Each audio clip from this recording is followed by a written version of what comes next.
Die Hard 4 didn't do it for you? Rush Hour 3 didn't exactly float your boat?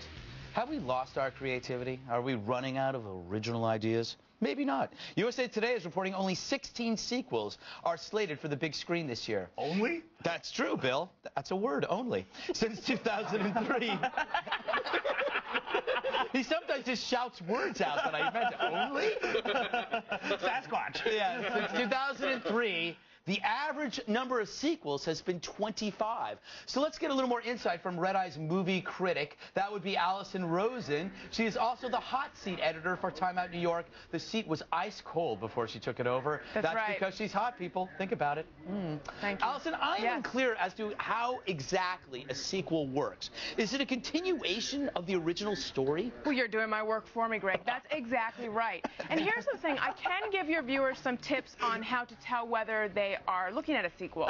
Sequels often have the number 2 in them. Now, this could just be a regular 2, or it could be a Roman numeral 2. So you want to look out for that. Also, the return of or the revenge of are also indicators that this is a sequel. But what I always say to people is, if you are wondering whether you're in the presence of a sequel, ask an adult you trust. That's really the best way to know. But don't be afraid to ask. That's a fantastic point, Alison. The one thing that I would have to point out is, what if you're a dyslexic child? There is a chance that you might see a sequel out of sequence, which could ruin the whole experience for you.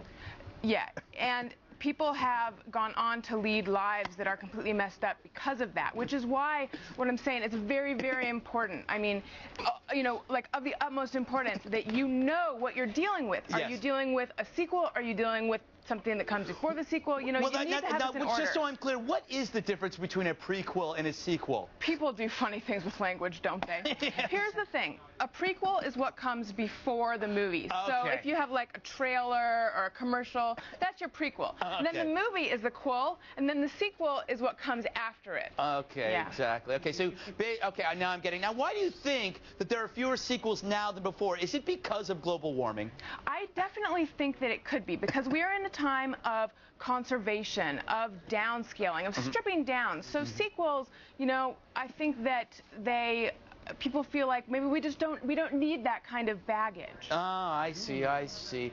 Sequels create some kind of carbon offset, you might say. They certainly do. All right. Now, are there any movies that have no sequels that should have sequels? I'm thinking, of course, of the Titanic. Well, you and I very well know that for years they were going to be doing another Titanic. It was going to be Titanic to the Dredging. That was one of the options. Yes. Or it was going to be Titanic to the Iceberg's Revenge. And it died in development. People did not get behind it, and it's a shame because, you know, at the end of Titanic they threw that big necklace, that diamond thing, into the ocean, and people were going to go back and try to find it and then maybe create some kind of scholarship in the name of Jack Dawson. And first that was Leo's role, and for some reason it didn't get the support it needed, and it's a shame. Now the interesting thing, I've been seeing commercials for The Bucket List with Jack Nicholson, which now this is a sequel to Schindler's List. Oh, that is rich.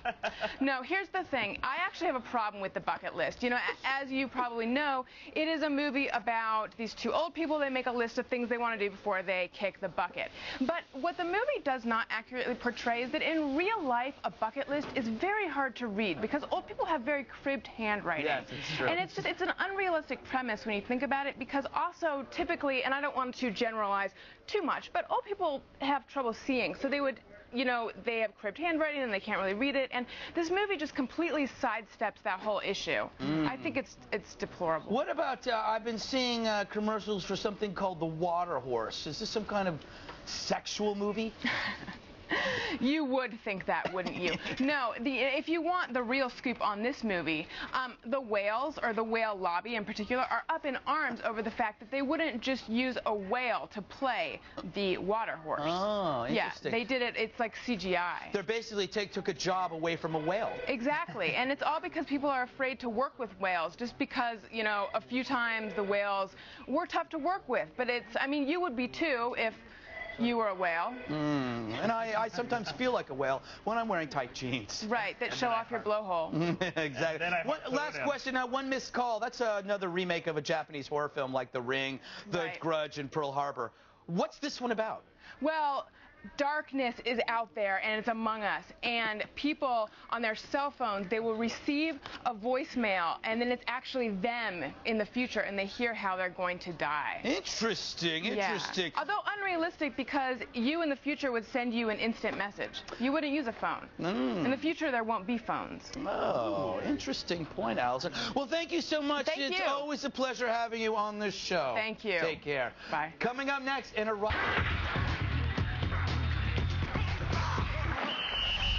Time to go back to Andy Levy for the post-game wrap-up. What have you got there, Andy? I'm overflowing with questions, Greg. And love for all of you. Well, that's nice. Yeah, I don't mean it. Alison, as Red Eye's movie critic, I'm curious, what's your pick for the best movie of 2007? Well, first of all, I regret that there can only be one best pick, because as you know, I'm a lover of all cinema, from the high to the low. But I've been working on my year-end list with the other critics, as I want to do, and I would have to say there's this little coming-of-age movie called St. Elmo's Fire that really spoke to me. Okay, I did say 2007, right? That's when I saw it. Oh, okay. Yeah. Apparently, that's how you qualify for the Oscars, too. That is how we do it.